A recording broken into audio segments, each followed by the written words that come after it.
naman po tayo sa panibagong nating video sa ating art challenge na Inktober 2023. Alright! So marami na tayong naiguhit. Ngayon ang pang-12 araw ng ating art challenge na ang tema natin ngayon ay spicy. Ayun, ang hot, maanghang, spicy. Ano kayang iguguhit natin dito sa ating spicy? Ano yung naisip nating concept? Alright, so siyempre yung pinakasikat sa Pilipinas ang mukbang. Yan, mukbang ng spicy red chili pepper spicy. Ito, sikat ito sa Bicol. Maraming mga malulupit doon ng mukbang. Meron pa nga sila doong competition pag kumain ng itong maanghang na sili, sabi nga nila. So ako rin, mahilig din ako sa maanghang, pero hindi ko kaya yung maanghang na talagang maanghang na maanghang. So naging trending ito sa mga online challenge, yung kumakain ng yung maanghang na noodles, di ba? Spicy, super spicy. Hindi ko na kalimutan ko yung pangalan ng noodles. So spicy din. So yun ang tema natin ngayong araw. So ang concept natin ngayon ay isang tao na nagmumukbang kumakain ng maanghang na sili. Ayun. So napakalupit. Hindi natin kaya to. Yung kaya lang natin gawin dito is i-drawing itong ating karakter. So ito isang nagmumukbang. Simulan na natin yung pag-inking ng ating karakter. Okay, ang challenge natin ay pen and ink dahil Inktober 2023. Alright, so ang ginamit natin ditong pen ay 0.05 pa rin. Yun ang madalas natin gamitin. So sa palagay ko, ito yung unang mauubos ang ink ng ating micropigma pen. Okay. So sinimulan ko agad dito sa kanyang party ng kanyang kamay yung ating pag-inking sapagkat mas madali siya yung gawin sa right-handed po tayo.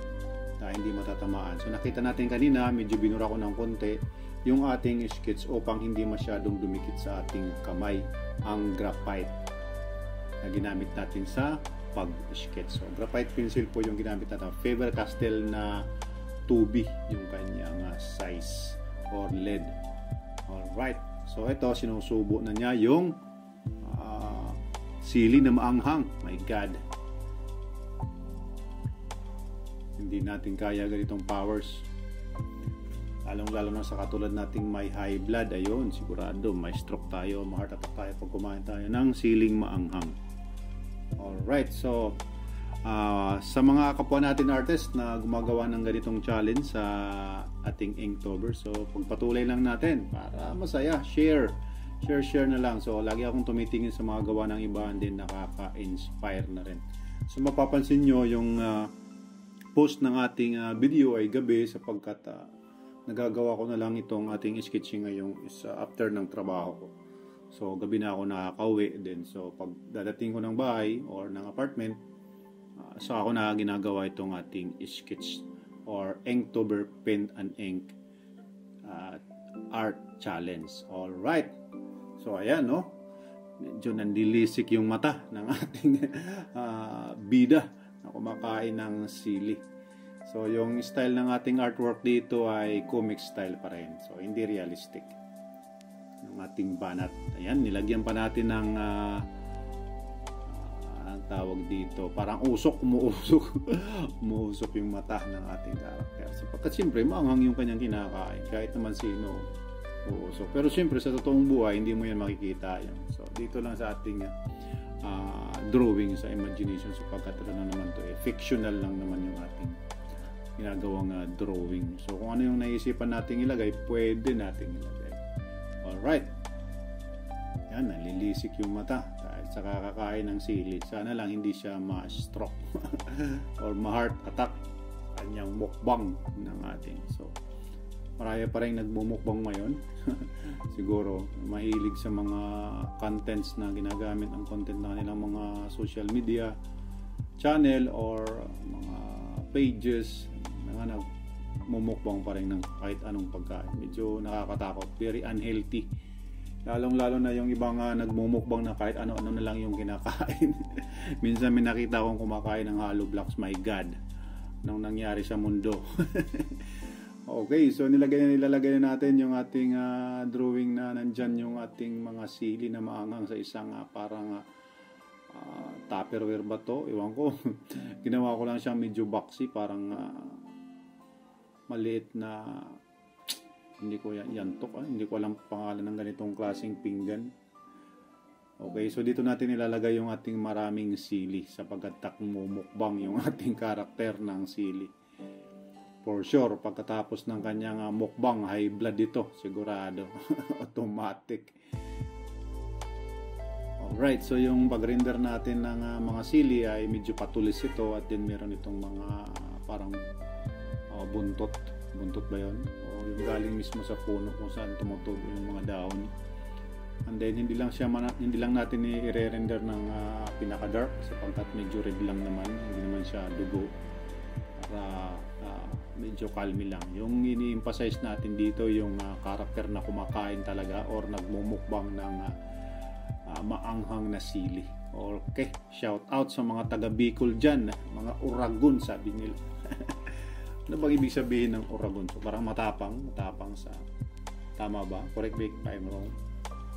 So Bicol, mga Bicolano, malulupit mga Bicolano. Medyo kakaiba yung lingwahe nila, hindi ko rin maintindihan yung ibang nila. Pero kung sasanayin mo, pwede naman matutunan. Alright. So ayan, maraming sili yung iginuhit natin. At syempre, kailangan natin lagyan ng tubig. Kawawa naman. Baka, ayan, baka kung anong mangyari, at least may kasamang tubig. Baso na may tubig. Yung ating nagmumukbang na karakter. Alright, sa pag-illustrate ng tubig, hindi naman kailangan masyadong perfect. Lagyan natin parang baso na may kunting laman. Then, lagyan natin ng label or something. Parang tatak. Yung baso may tatak.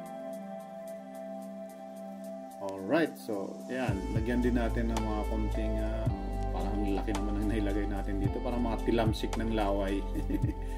Or parang expression na lang siya dyan. Expression effect na lang na parang nilalakasan niya or binibilisan niya yung kanyang pagkain ng sili. Alright, almost done na yung ating illustration ngayong araw. Ang challenge natin na Inktober, ang tema ay spicy. Alright, spicy yung tema natin. Lagyan natin ng ibang step kagaya ng ginawa natin ng last challenge na nilagyan natin ng border na parang 3D effect. Dito naman parang nasa loob lang siya ng isang frame. And then nilalampas lang niya kanyang siko at sa kanyang ulo, and then hood. Ayan, naka-jacket pa siya. Mainit na nga yung kanyang kinakain, naka-jacket pa siya. My God. Alright, so malapit na. Lagyan na natin ng medyo hard and naka-inclined na background para magkaroon siya ng dynamic movement. So, since kumakain siya, kailangan ng anghang. Parang isipin na natin na sa isang competition siya ng pagkain ng sili. So nilagyan natin ng mga slanting shades sa likod ng sa pinaka-background ng ating karakter upang magkaroon siya ng parang intense movement ng kanyang scenery. Alright.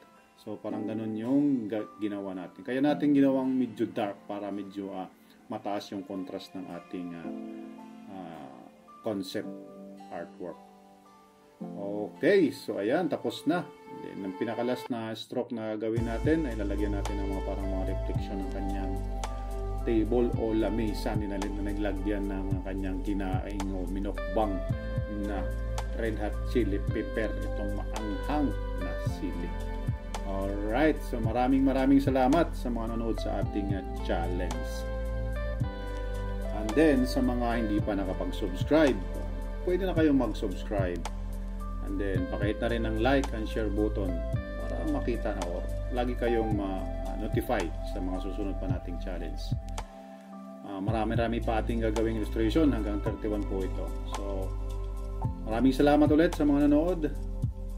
See you in the next challenge.